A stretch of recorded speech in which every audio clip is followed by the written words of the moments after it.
seule ligne à faire, mais dans le sens du grain, du bois, je la fais à l'exacto. Je trouve que c'est plus simple.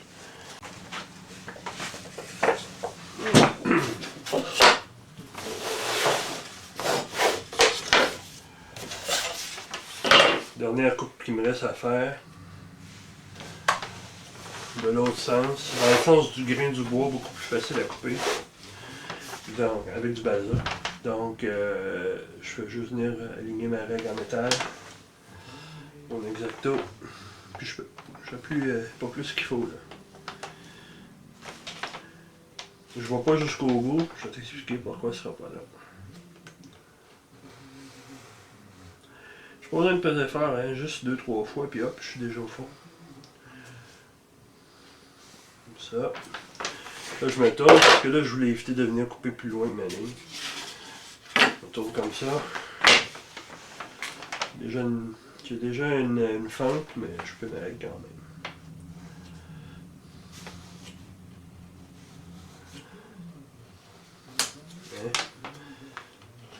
Bien.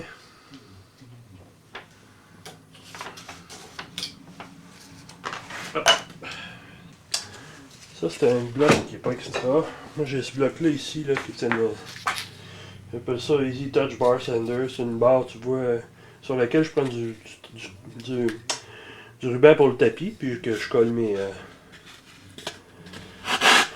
je colle mon papier sablé direct dessus. Puis là ça c'est du 80. Fait que pas besoin de passer 20 fois. Je fais le job rough mais c'est pas bon. Puis si tu es allergique à la poussière, ben bienvenue dans le monde de l'éternel. Ouf! Je suis en train de travailler mon élévateur. Ce que je veux vous montrer ici, c'est faites-vous des guides pour sabler. Tracez une ligne en plein milieu de la surface que vous voulez sabler. Et puis là ici, moi c'est de faire un profil à mon élévateur. Et je me suis fait une ligne en plein centre. Puis après ça, j'utilise mon papier sablé sur mon bloc. Je m'installe sur le coin de la table. Puis avec mon bloc, je viens sabler comme ça tout le long. Puis je vais faire la même chose des deux côtés. Puis je vais toujours m'aligner sur la ligne que j'ai tracée là, pour faire le pavage. Je m'installe sur une planche comme ça.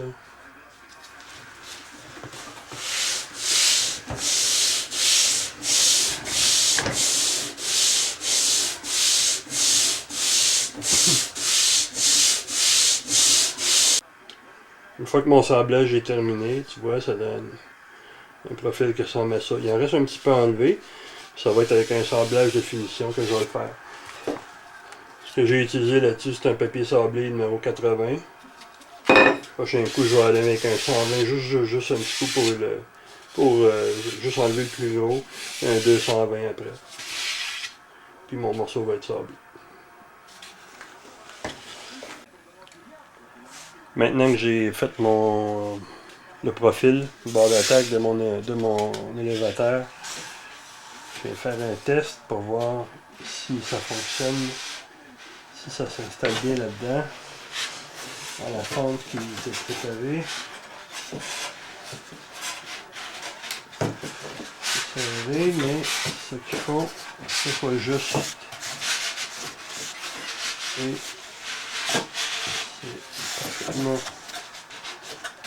ça fait parfaitement bien.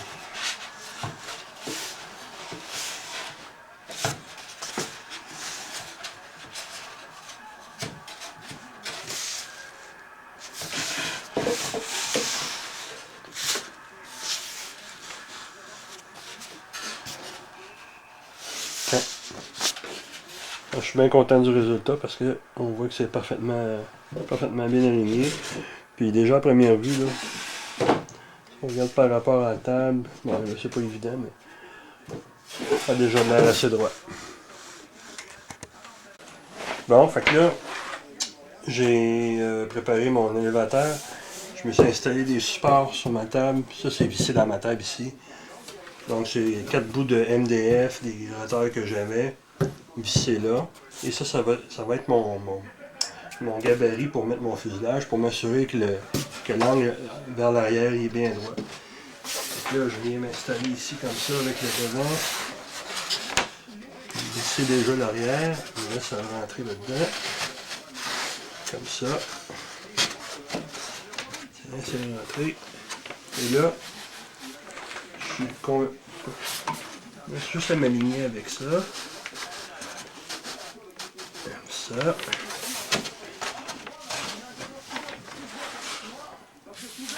Je vais aligner tout ça comme il faut. Comme ça. Puis là, je suis certain que mon fuselage est parfaitement aligné en arrière, selon ce qui est sur mon plan.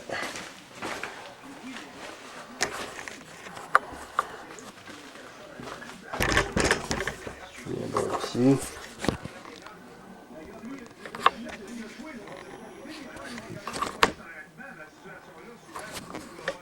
Hop. Je viens voir ici, tu vois que c'est aligné. Donc mon jig était, évidemment, il était directement sur le plan, il était bien aligné. Puis là, ben, comme ça, on va voir le fuselage qui va être bien aligné. Ça, je vais venir placer, mon élévateur perpendiculaire à ma ligne centrale comme ça. Une autre chose que je vais faire aussi, c'est que je vais venir mesurer par rapport au centre du fuselage ici, ou peut-être plus vers l'avant. Je vais venir me mesurer comme ça, puis je vais m'assurer que les deux bouts pour l'élévateur ici sont exactement à la même distance. Fait que je vais être sûr que je suis parfaitement aligné perpendiculaire. Donc je viens de mesurer, je viens d'aligner avec les marques qu'il y a sur le plan ici. Je viens de mesurer avec le centre. Tout est droit. Maintenant, je peux coller l'élévateur ici. Une autre mesure aussi qui est importante de prendre, qui est quand même aussi critique, c'est pour être sûr que l'élévateur est parallèle à la surface de travail. Le fuselage, lui, il est bien à plat. Donc, il faut s'assurer que ça, c'est parallèle à la surface de travail. Fait que tu te prends un outil, un galon ou une règle, puis tu mesures que c'est parfaitement au niveau. Donc, je prends ma règle, j'ai mesuré, j'ai exactement pile sur la ligne 1 pouce 1/8. Je viens de ce bord-ci, j'ai exactement 1 pouce 1/8 aussi. Donc, mon élévateur il est perpendiculaire à ma ligne centrale. Il est parfaitement au niveau. Je peux le coller.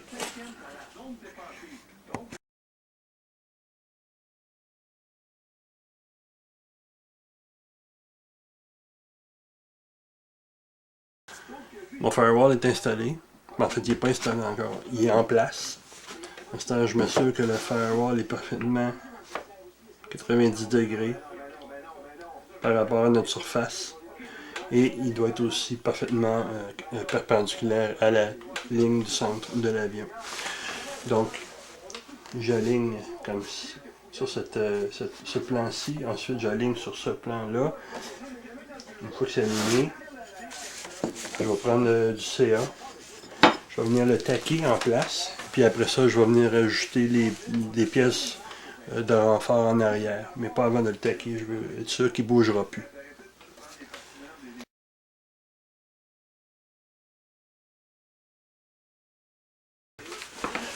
Comme ça, j'en ai mis juste quelques.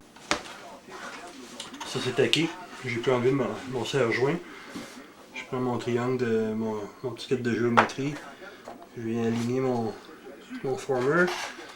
F7, je vais aligner sur le plan. Comme ça. Là, je suis parfaitement aligné sur mon plan. Je suis parfaitement. Hop, c'est bon. Parfaitement aligné sur mon plan, parfaitement aligné par rapport à mon plan de travail, parfaitement aligné sur tous les sens. Maintenant, je peux venir le taquer.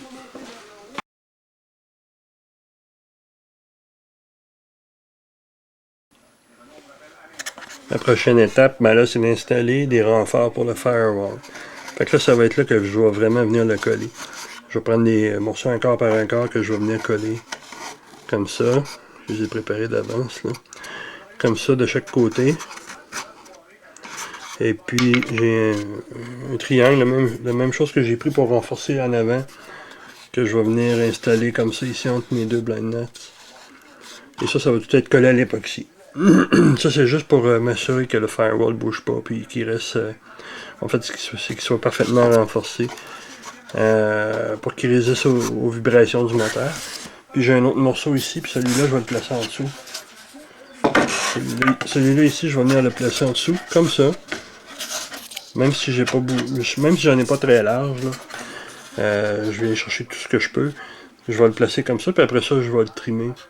Je vais enlever l'excédent comme ça. Puis la plaque qui vient s'installer en dessous va venir se coller dessus. Fait que tout ça, ça va créer, pardon, ça va tout créer un ensemble qui devrait être assez solide, qui devrait supporter les vibrations, puis qui devrait permettre à tout ça de se tenir ensemble sans problème par la suite.